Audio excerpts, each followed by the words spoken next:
Hey, what's going on, guys? Today we'll be talking about holdouts from the NFL Mandatory Mini-camp that just happened. This on another episode of...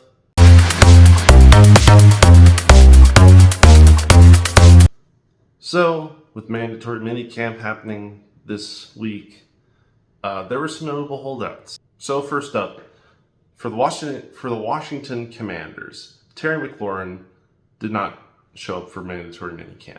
He's seeking a new contract. Obviously, he's currently the best receiver in Washington, and I don't see this as a big issue long term. I feel like the Commanders have had a great offseason. Their front office has been working really well with people, and I'd be surprised if they don't work something out with McLaurin to keep him happy moving forward. Next up is TJ Watt of the Pittsburgh Steelers. And this one's a little more interesting because, well, yes, he held out. He did not come in for mandatory minicamp. And like Terry McLaurin, he is seeking a new contract. The question is can the Steelers afford to give him a new contract moving forward? Because now that Myles Garrett has reset the edge rusher market and made it much more expensive to keep them around, there's questions if the Steelers want to pay that kind of number to keep an aging TJ Watt, who's still playing really good, around in their building. So this could be interesting because obviously Watt wants a new deal and he wants it now. And I can understand that. But the Steelers, when they're unsure of their future, considering now that they're locked into a one-year deal with Rodgers, may not want to lock up that amount of money on a single player where if things don't go well with Rodgers this year, they could be looking at a complete rebuild in 2026.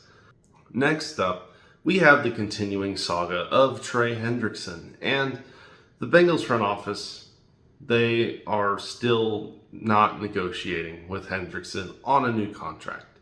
He's still under contract for 2025, so he is officially holding out and has not shown up to minicamp. But it's interesting because the Bengals front office, obviously, they rewarded T. Higgins, they rewarded Shamar Chase with new contracts this offseason, but they did not give Hendrickson one. Hendrickson played very well for the Bengals in 2024, and unfortunately for him, the Bengals have continued to kick this can down the road.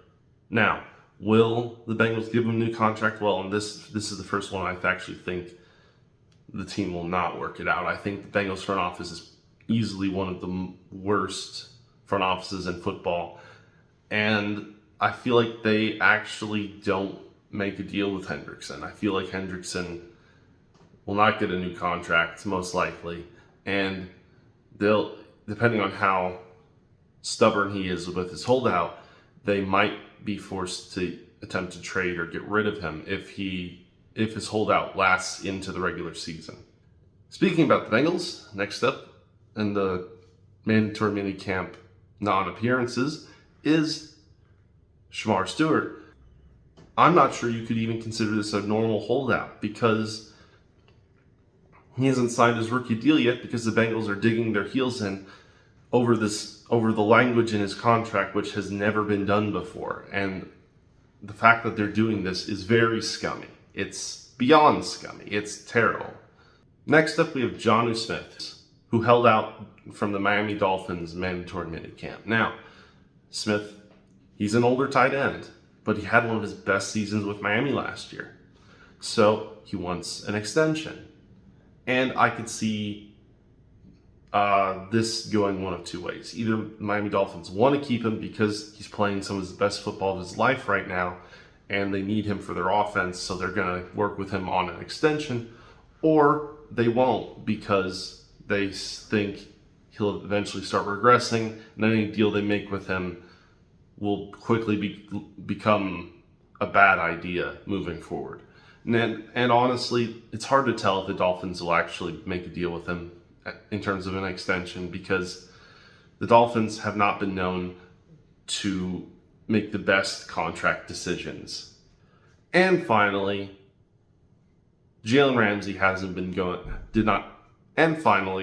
Ramsey did not go to the Dolphins' mandatory minicamp. And this one is kind of a no-brainer.